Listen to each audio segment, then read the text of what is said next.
Welcome to వి3 news లక్ష్యం సమాజహితం. నేను సౌమ్య. ఈరోజు మనం టీడీపీ ఆఫీస్లో ఉన్నామండి. మహిళా అధ్యక్షురాలు షకీలా రెడ్డి గారితో ఇంటర్వ్యూ చేయబోతున్నాం. ఇక ఎలక్షన్స్ వస్తున్నాయి కదా, సో తెలంగాణలో టీడీపీ ఎలాంటి విధానాలతో ముందుకెళ్తుందో తెలుసుకోబోతున్నాం. నమస్తే మేడం.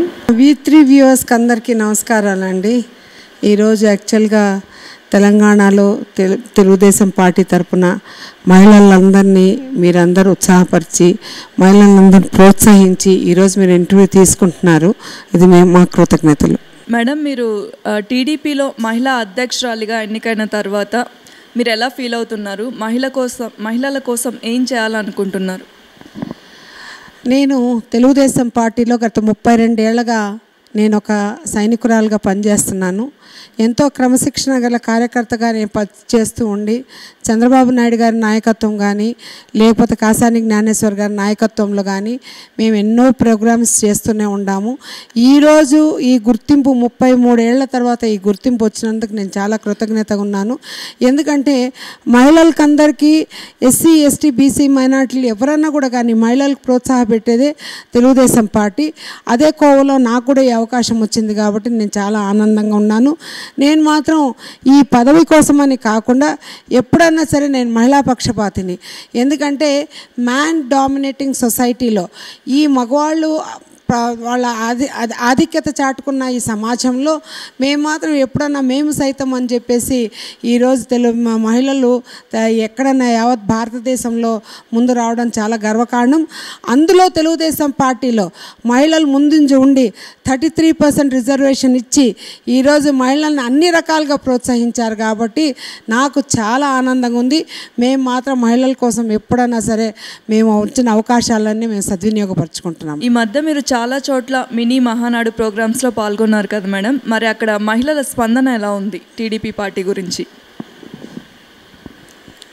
42 ఏళ్ళ వ్యవస్థలో ఈరోజు అన్న ఎన్టీ రామారావు గారు తెలుగుదేశం పార్టీ పెట్టినాక ఈరోజు మహిళలు ఎంతోమంది ఉత్సాహంగా ఆ రోజు నుంచి ఈ రోజు వరకు పాల్గొనడం జరుగుతుంది.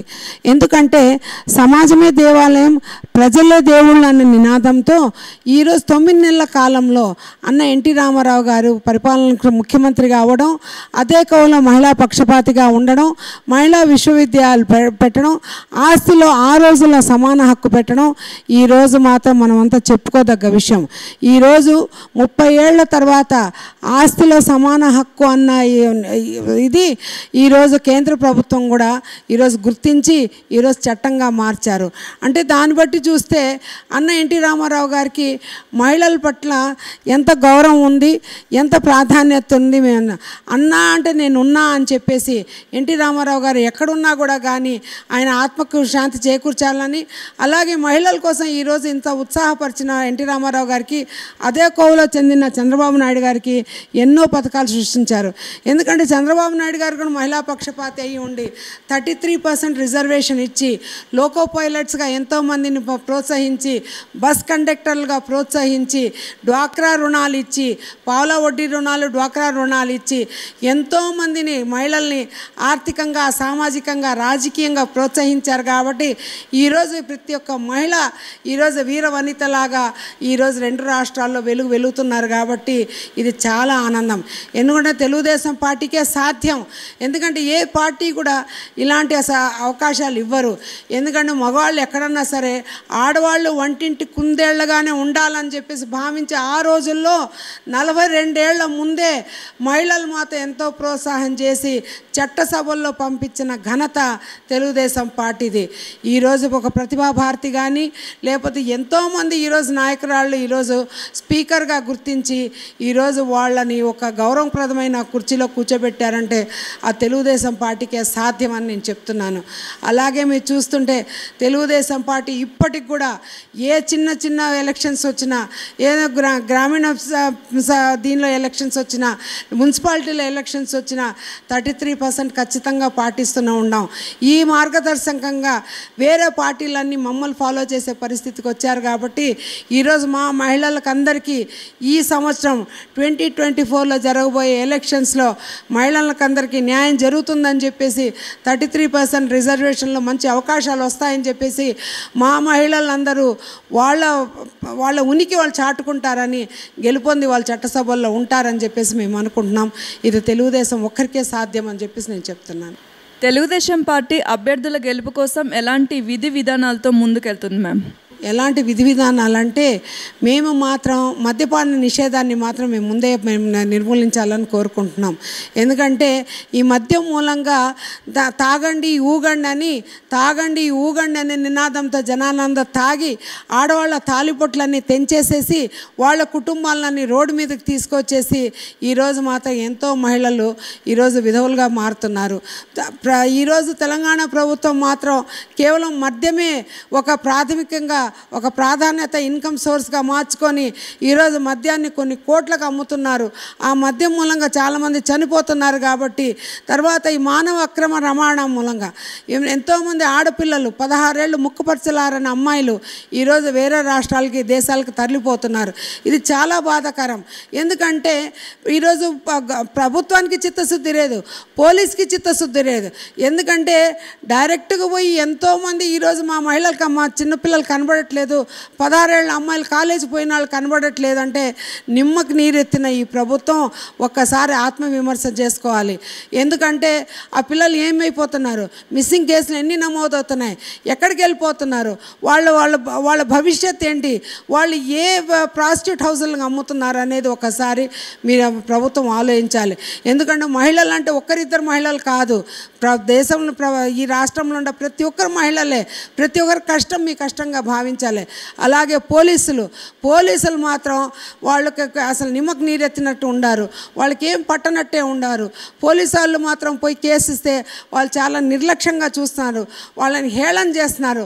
తల్లిదండ్రి అవమానాలు భరించలేక ఎంతోమంది ఆత్మహత్యలు చేసుకున్నారు ఈ మానవ అక్రమ రవాణా మీద. అలాగే మేము ఈ మధ్య గ్యాంగ్ రేపులు కూడా ఎక్కువైనాయి, మైనర్ బాలికల మీద రేప్స్ కూడా ఎక్కువైనాయి. మరి సో దీని గురించి ఇంప్లిమెంటేషన్ ఎలా ఉంది? మనకి దిశ చట్టం వచ్చింది, నిర్భయ చట్టం వచ్చింది, కేంద్ర ప్రభుత్వం చట్టాలు చేశాక కూడా ఇవి ఎక్కువ అవుతున్నాయి కానీ తగ్గట్లేదు.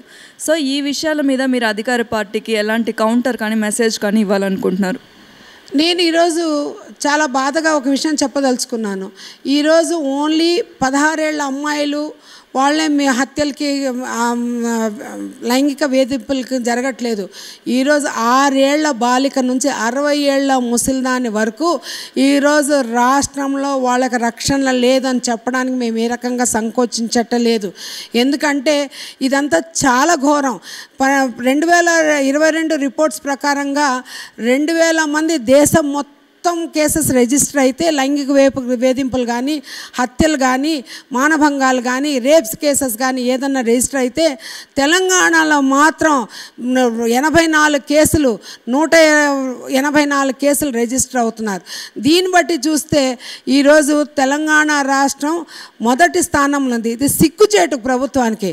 ఎందుకంటే ప్రభుత్వం ఆ రోజు మహిళలను రక్షిస్తాను, మహిళలకు ఎటువంటి కష్టం రాకుండా నేను చూస్తాను, మహిళలకు మాత్రం ఏ బాధ వచ్చినా నేను ఉంటానని చెప్పిన ముఖ్యమంత్రి ఈరోజు మహిళలు ఎంతోమంది హత్యకు గురయ్యి, ఎంతోమంది రేపులు గురైపోయినా ఈరోజు ఇంతకన్నా బాధాకరం ఏమంటే బీఆర్ఎస్ ఎమ్మెల్యేలు లైంగిక వేధింపులు చేస్తున్నారని ఆ కాన్స్టిట్యున్సీలో ఉన్న కార్పొరేటర్ బయటకు వచ్చి నన్ను కాపాడండి, నా పరిస్థితి ఇలా ఉంది, మా ఎమ్మెల్యే నన్ను లైంగికంగా వేధిస్తున్నాడు, మాకు రక్షణ లేదు మొర్రో అంటే కూడా ప్రభుత్వం వాళ్ళకి న్యాయం చేయలేని ప్రభుత్వం ఇదొక ప్రభుత్వమా అని నేను ప్రశ్నిస్తున్నాను.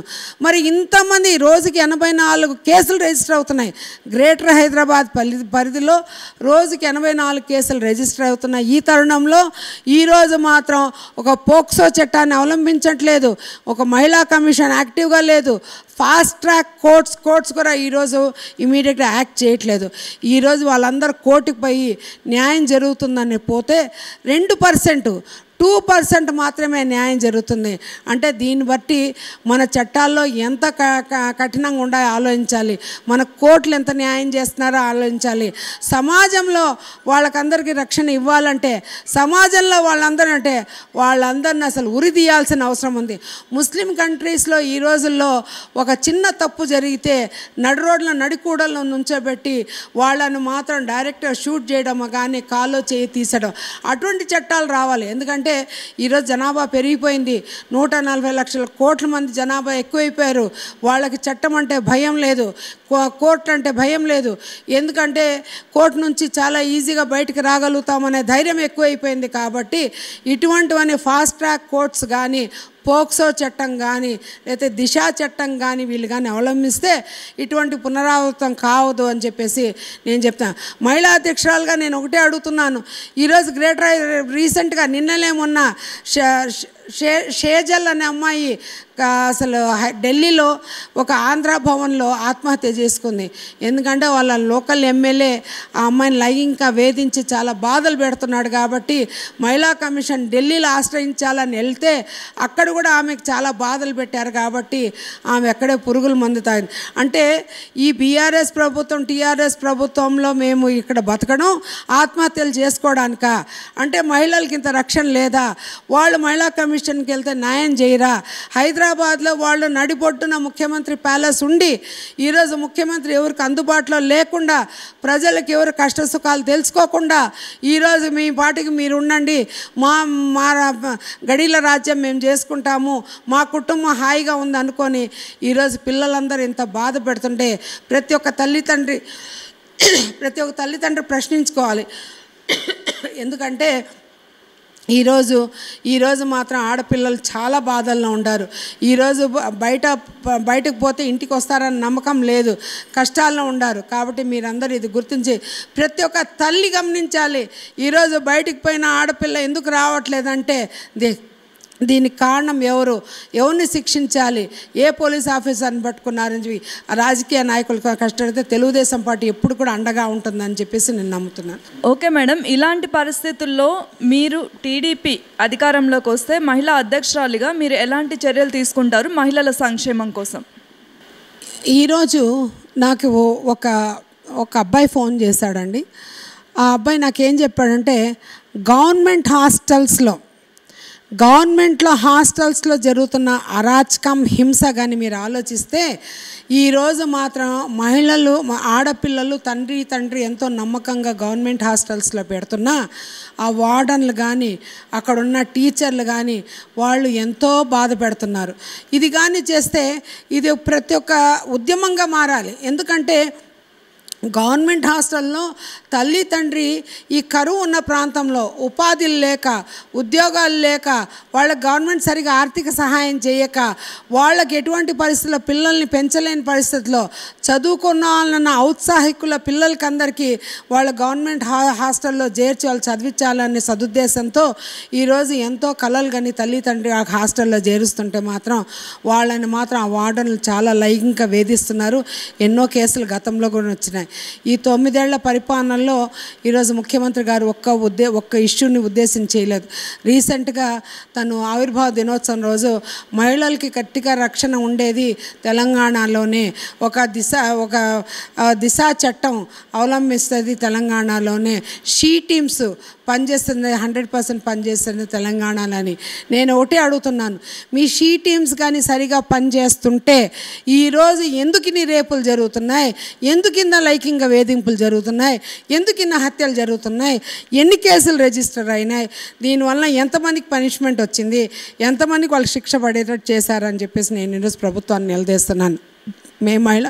మహిళా అధ్యక్షురాలుగా నేను ఈరోజు ఒకటే అడుగుతున్నాను, మేము ఎక్కడన్నా కూడా కానీ ఏ పిల్లలకి ఏ అవసరం వచ్చినా, ఒక బాలికకు కానీ, ఒక 16 ఏళ్ళ అమ్మాయికి కానీ, ఒక ముసలావిడికి కానీ ఏ కష్టం వచ్చినా తెలుగు మహిళలు ముందు ఉంటాము.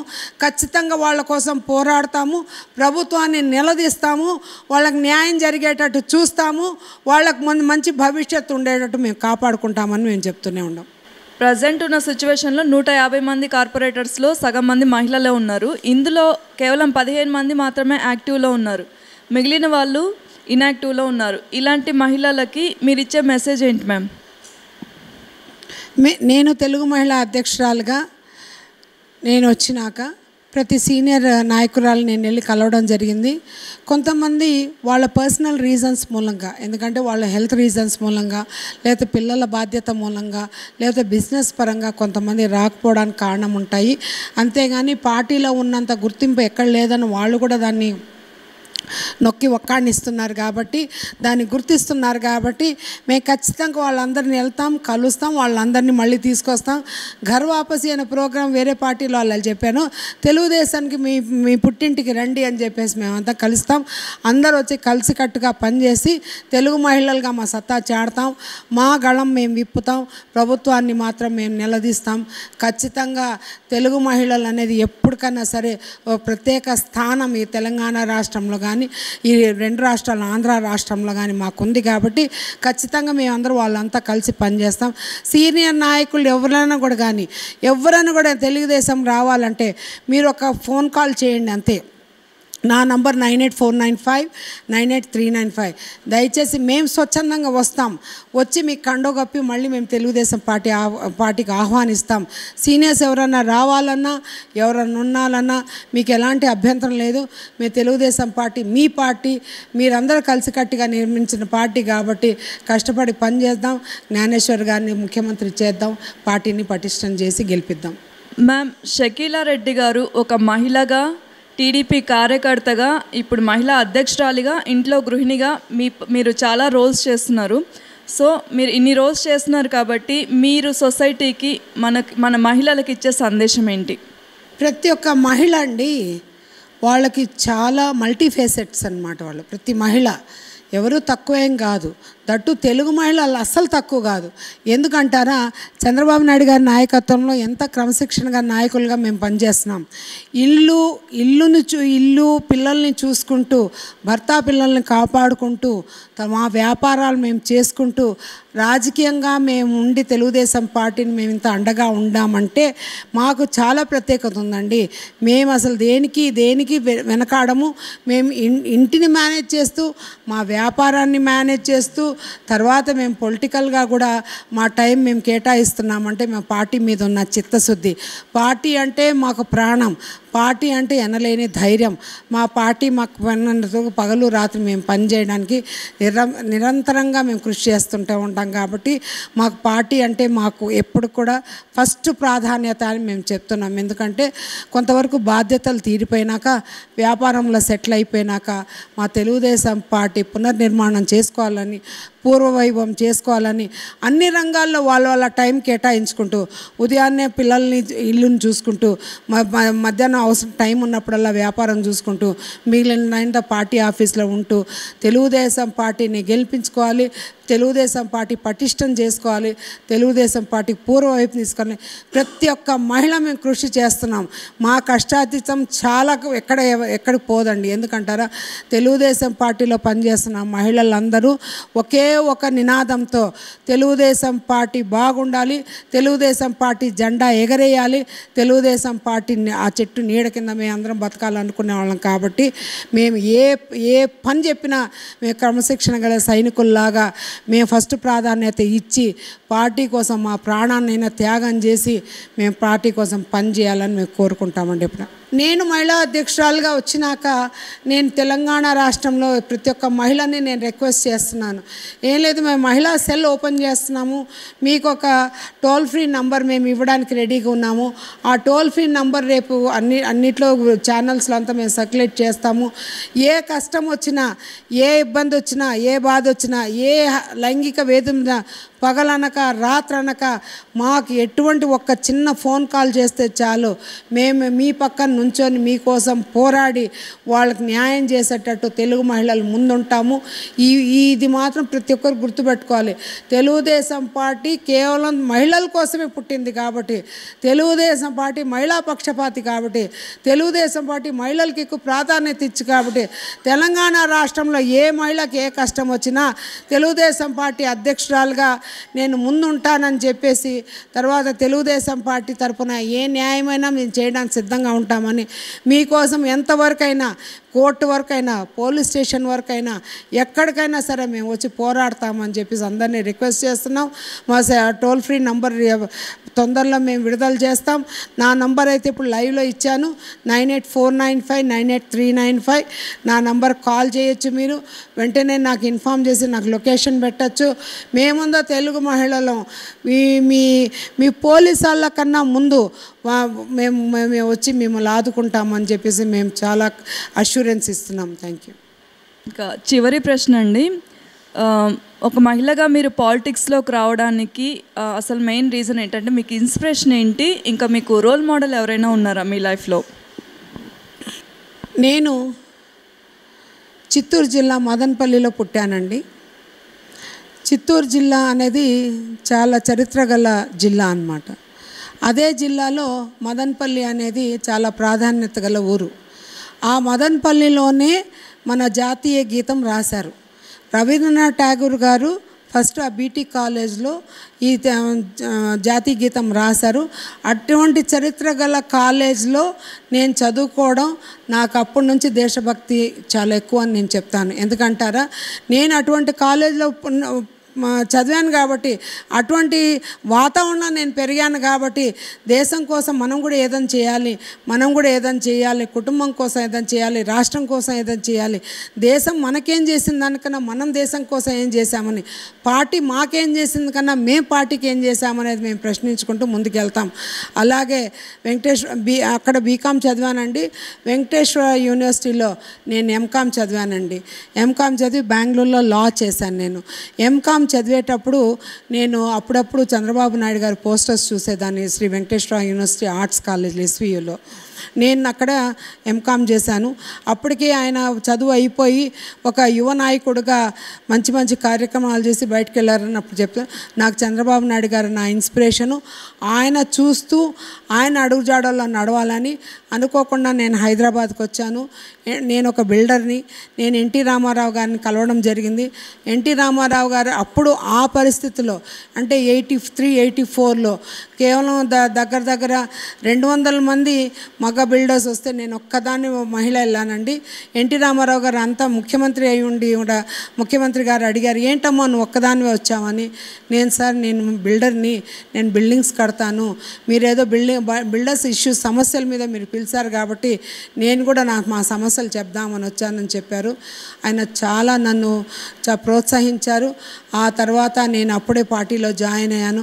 అప్పటి నుంచి ఇప్పటివరకు నేను పార్టీలో నా ఇన్స్పిరేషన్ చంద్రబాబు నాయుడు గారు కాబట్టి, అనుకోని పరిస్థితుల్లో నేను తెలుగుదేశంలో వచ్చాను కాబట్టి తెలుగుదేశం పార్టీలో నా వంతు కృషి చేయాలని, చంద్రబాబు నాయుడు గారికి అండదండగా నేను నిలబడాలని, ఆయన కోసం నా ప్రాణాన్ని తెగించి ఈరోజు తెలుగుదేశం పార్టీకి పగలు రాత్రి పనిచేయాలని కాసాని జ్ఞానేశ్వర్ గారి నాయకత్వాన్ని నేను ఆయనకు మద్దతు ఇస్తూ ఆయన చెప్పిన ప్రతి పని నేను ఎంతో క్రమశిక్షణతో చేయాలనుకొని ఈరోజు తెలుగుదేశం పార్టీలో జాయిన్ అవ్వడం జరిగిందండి. నేను ఇంత రాజకీయ జీవితం ఉన్నా కూడా కానీ నాకొక్కటే, ఎప్పుడైనా సరే ఉంటే తెలుగుదేశం పార్టీలు ఉండాలి. ఆత్మగౌరవం అనే నినాదం ఇక్కడే ఉంది కాబట్టి, ఎందుకంటే ఆత్మగౌరవం అనేది ఎన్టీ రామారావు గారితే, ఆత్మవిశ్వాసం అనేది చంద్రబాబు నాయుడు గారు పెట్టారు కాబట్టి ఉంటే ఇటువంటి పార్టీలో ఉండాలి. ఇంకో పార్టీలో జనాల కష్టాలు చూస్తున్నాం. మాకైతే చాలా గౌరవం ఉంది. మహిళలకి న్యాయం జరుగుతుందనే ఉద్దేశంతో నేను తెలుగుదేశం పార్టీలో ఉంది.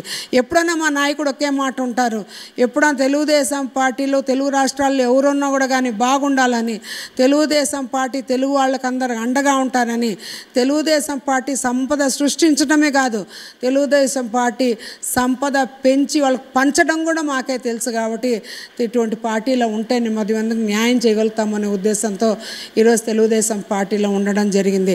ఈరోజు మేము మొక్కవని ధైర్యంతో ఈరోజు తెలంగాణలో మేము ముందుకెళ్తున్నాం. ఇంటింటి తెలుగుదేశం అనే కార్యక్రమానికి ముందుకెళ్ళాం. ఇంటింటికి తెలుగుదేశం అనే కార్యక్రమంలో ప్రతి మహిళ స్వచ్ఛందంగా ఎదురొచ్చి హారతులు ఇచ్చి వాళ్ళు గతంలో ఎన్టీ రామారావు గారు చంద్రబాబు నాయుడు గారు చేసిన అభివృద్ధి కానీ పథకాలు కానీ చెప్తుంటే మా కళ్ళు నీళ్లు ఆగట్లేదండి. ఎందుకంటారా, ఈరోజు తెలుగుదేశం పార్టీ పుట్టింది హైదరాబాద్లో, తెలుగుదేశం పార్టీ అడ్డా హైదరాబాదు, తెలుగుదేశం పార్టీ పుట్టింది ఈ గడ్డ మీద కాబట్టి ఓటు అడిగే హక్కు మాకే ఉంది కాబట్టి, తెలుగుదేశం పార్టీ ఎన్నలేని అభివృద్ధి చేసింది కాబట్టి ఈరోజు హైదరాబాద్ సికింద్రాబాదే కాకుండా చంద్రబాబు నాయుడు గారికి ఉన్న దూరదృష్టితో ఈరోజు సైబరాబాద్ అనే నగరాన్ని సృష్టించి ఈరోజు 36,000 కోట్ల ఇన్కమ్ ఉన్న రాష్ట్రం విడిపోయినప్పుడు 66,000 కోట్లుంటే ఈరోజు 1,30,000 కోట్లు, అంటే ఆల్మోస్ట్ వాళ్ళు 3 రెట్లు పెరిగిందంటే ఆ చంద్రబాబు నాయుడు గారు చలవే అండి. ఈరోజు బీఆర్ఎస్ ప్రభుత్వం ఓన్లీ ఫ్లైఓవర్స్ వేశారు, కానీ ఆయన విజన్తో హైటెక్ సిటీ పెడితే ఈరోజు కొన్ని లక్షల మంది ఉద్యోగాలు, ఉపాధి వచ్చింది. ఆ ఉపాధి మూలంగా వాళ్ళ తల్లిదండ్రులు కాపాడుకుంటున్నారు. వాళ్ళు ఒక ఇల్లు కొనుక్కోగలుగుతాను, వాళ్ళు ఒక కారు కొనుక్కోగలుగుతారు. సాఫ్ట్వేర్ ఎంప్లాయీస్ అందరూ అమెరికా వెళ్ళి అమెరికాలో ఎన్నో ఉద్యోగాలు చేసుకొని ఈరోజు రాష్ట్ర గౌరవం ఎంతో పతాక స్థాయికి చేరుస్తున్నారు. ఇదంతా ఎవరి విజన్ అని చెప్తే చంద్రబాబు నాయుడు గారిది. ఈరోజు మీరు చెప్పుకుంటే 1,00,000 ఉన్నాయండి, ఒకటి కాదు. ఎస్ఆర్ఎస్పి ప్రాజెక్ట్ కానీ, ఈరోజు ఎయిర్పోర్ట్ కానీ, ఈరోజు జినోమ్ వ్యాలీ కానీ. జినోమ్ వ్యాలీ అంటే జినోమ్ వ్యాలీ ఏంటి అంటారు. ఎవరు ఊహించలేదండి మాయరోగం వస్తుంది, కోవిడ్ వస్తుందని. ఆ కోవిడ్ వచ్చిన తరంలో అసలు ఎందుకు వచ్చింది, ఎలా వచ్చిందని తెలుసుకునే లోపల కొన్ని లక్షల మంది చనిపోయారు. పూడ్చడానికి జాగా లేక ఒక్క చోట 50 మందిని వేసి పూడ్చేశారు, కాల్ చేశారు. ఇది ఎంతో బాధాకరం చూడండి. అటువంటి వాతావరణంలో, అటువంటి పరిస్థితుల్లో ఆయన ఎప్పుడో జినోమ్ వ్యాలీ పెట్టిన ఆ వ్యవస్థ ఈరోజు వ్యాక్సినేషన్ కనుక్కొని 130 కోట్ల జనాభాకి వ్యాక్సినేషన్ ఇచ్చేది కాకుండా వేరే దేశాలకి మనం ఎగుమతి చేయగలిగామంటే అది చంద్రబాబు నాయుడు గారి విజన్ అని మేమంతా గుర్తుపెట్టుకోవాలి. ఈరోజు మేము పద్దాకి ఇవన్నీ చెప్తున్నామంటే ఆ రోజు బాబు గారు ఉన్నప్పుడు చిన్నపిల్లలు ఈరోజు వాళ్ళు ఓటర్గా మారారు కాబట్టి వాళ్ళందరూ గుర్తించాలి. కాబట్టి తెలుగుదేశం పార్టీ చేసిన అభివృద్ధి ప్రతి ఒక్కరు కనుక్కోవాలి కాబట్టి మేము చెప్తున్నాం. అలాగే ఐఎస్బి ఎప్పుడు చంద్రబాబు నాయుడు గారు చెప్తారు, ఐఎస్బి మేము పెట్టామంటే ఆ రోజు ఇక్కడ ఫెసిలిటీస్ లేవు, రోడ్లు సరిగా లేవు, మేము పెట్టమని చెప్పారు. మైక్రోసాఫ్ట్ అనే కంపెనీ పెట్టండి చెప్పారు. బిల్ క్లింటన్ లాంటి వాళ్ళని తీసుకొచ్చారు, మైక్రోసాఫ్ట్ వాళ్ళని తీసుకొచ్చారు. అలాగే ఐఎస్బి పెడితే ఆ రోజు ఎంబీఏ చదవాలంటే ఎక్కడెక్కడికో పోయేవాళ్ళు. అటువంటి వాళ్ళు ఈ ఐఎస్బిలో ఎంబీఏ చదివి ఈరోజు దేశ విదేశాల్లో ఒక ఒక ఒక వ్యాపారానికి వాళ్ళు మంచి బిజినెస్ అడ్మినిస్ట్రేటర్స్గా మారారంటే ఈరోజు ఎంతోమంది ఈరోజు 20 ఏళ్ళ నాడు ఆయన పెట్టారంటే ఆయనకి ఎంత విజన్ ఉండాలి, ఆయనకి ఎంత ముందు చూపు ఉండాలనేది మనం అందరం ఒకసారి ఆలోచించాలి. ఈరోజు మేమందరం చెప్తూనే ఉన్నాం, ప్రతిసారి చెప్తున్నాం, తెలుగుదేశం పార్టీ అభివృద్ధి చేయగలుగుతుంది, వేరే పార్టీ ఏదైనా అభివృద్ధి జీరో. కాబట్టి తెలుగుదేశం పార్టీకి ఇప్పుడు కూడా మద్దతు పలకండి ప్రతి రిక్వెస్ట్ చేస్తూ మీరందరూ స్వచ్ఛందంగా నిర్భయంగా వచ్చి తెలుగుదేశం పార్టీకి మీరు మద్దతు పలకండి. ఈరోజు తెలుగుదేశం పార్టీ చేస్తున్న అభివృద్ధి గుర్తించండి. ఈరోజు 2024లో తెలంగాణ ఎలక్షన్స్ ఉన్నాయి కాబట్టి ఒక గళం ఇప్పడానికి, చట్టసభల్లో మాట్లాడడానికి తెలుగుదేశం పార్టీ ఎప్పుడు నిర్భయంగా ఉంటుంది. కాబట్టి అందరు తెలుగుదేశం పార్టీ క్యాండిడేట్స్ అంతా మీరు సపోర్ట్ చేస్తే ఈరోజు ఇంకా అభివృద్ధి చాలా బాగా జరుగుతుందని, మీ పిల్లల భవిష్యత్తు బాగుంటుందని చెప్పేసి, అలాగే అన్ని రకాలుగా మహిళలకి రక్షణ ఉంటుంది. కాబట్టి మానవ రవాణా ఆగిపోతుందని మహిళలు ఎంతోమందిని ఎన్నో రకాలుగా బాధపడుతున్నారు. కాబట్టి అలాంటి మహిళలకి లైంగిక వేధింపులు లేకుండా ఉంటాయి. కాబట్టి మేమందరం ఈరోజు అధిక ధరలు మెయిన్గా ఈరోజు ఎవరికి ఒక పూట అన్నం పెట్టే పరిస్థితిలో మనం లేము. ఎన్ని లక్షల కోట్లు వచ్చినా ఈరోజు అద్దెలు పెరిగిపోయినాయి, కరెంటు బిల్లు పెరిగిపోయినాయి, అన్నీ పెరిగిపోయినాయి. కేవలం కందిపప్పుతో కూడా అసలు రసం అన్నం పెట్టాలన్నా, పప్పు చేసి పెట్టాలన్నా మనకు ఆ ఆర్థిక స్తోమత సరిపోవట్లేదు. కాబట్టి తెలుగుదేశం పార్టీకి మీరు మద్దతు తెలిపితే అన్ని రకాలుగా లాభం ఉంటుంది. కాబట్టి మీకు అందరికీ తెలుగుదేశం పార్టీ అండదండగా ఉంటుంది. మీ కష్టాన్ని మా కష్టంగా భావించి ప్రతి కష్టం మేము చట్టసభల్లో మాట్లాడగలిగే మా గొంతుకగా మారిస్తే మేము మాత్రం ఖచ్చితంగా ప్రభుత్వాన్ని నిలదీస్తాం. తెలుగుదేశం పార్టీ ప్రజల వైపు ఎప్పుడు ఉంటుందని మేము కోరుకుంటాం. Thank you. విలువైన సమయాన్ని మా కోసం కేటాయించినందుకు థ్యాంక్ యూ సో మచ్. ఇక నెక్స్ట్ ప్రోగ్రాంలో ఇంకొక గెస్ట్తో కలుసుకుందాం.